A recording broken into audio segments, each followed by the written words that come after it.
evening out there in the electronic ether. This is reverendz, and I'm coming back to you with another issue of Is This Christian?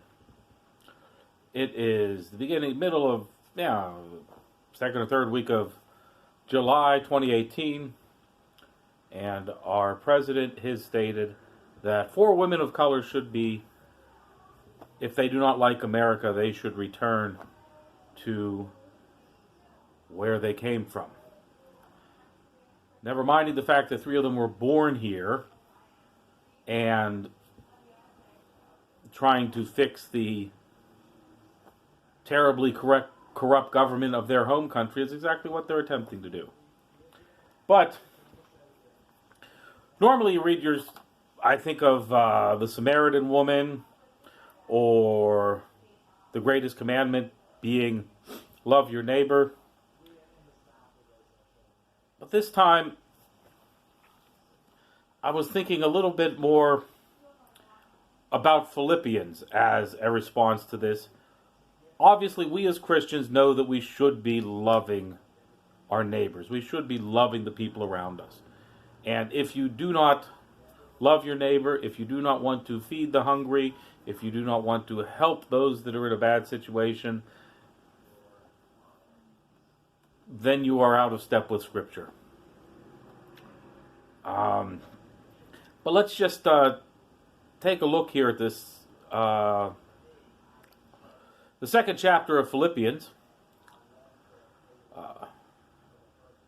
Therefore, if you have any encouragement from being united with Christ, if any comfort from his love, if any common sharing in his spirit, if any tenderness and compassion, then make my joy complete by being like-minded, having the same love, being one in spirit and one in mind. Do nothing out of selfish ambition or vain conceit. Rather, in humility, value others as yourself, not looking to your own interests, but each of you to the interests of others. When I saw that crowd chanting, "Send them back," and he jutted his chin out like Mussolini and waited the 13 seconds for the chant to die down,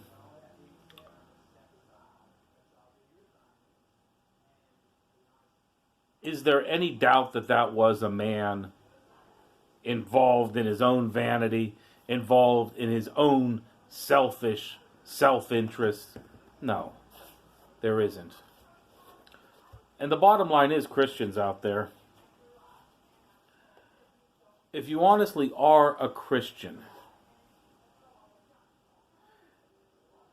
you can't buy into this racism. You can't buy into this hatred. We are supposed to be the ones teaching love to the rest of the world. When people see Christians defending this sort of behavior, they think that we are racist. They think that we are terrible. And frankly, they're right. We are not following the Scriptures. And if you want to follow the Scriptures, you should be writing our president a letter stating, hey, you can't send citizens back to their country. Well, folks, I have something which someone that on the bus said to me, and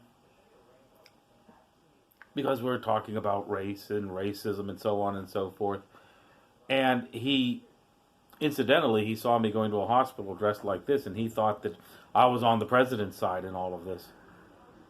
And he made the observation, if you make a comment, and you would not say that comment in a room full of the people that the comment is directed at, then it's racism. I highly doubt that the president would go in front of a room full of second-generation Americans or Muslims and say, go back. He wouldn't do that. Maybe he would if he had the Secret Service to guard him, but the point is taken. Well, I thank you for tuning in. And folks, you don't have to defend race. You don't have to accept racism because you think you're going to get something tangentially out of someone. Find a candidate to vote for who is Christian, if you want to vote for a Christian. But that means helping people. That means letting those people across the border. And it also means you don't get to send home the people that aren't like you. And frankly, if one of your goals is to send home the people that aren't like you, maybe you shouldn't be a Christian. Well, I thank you all for tuning in.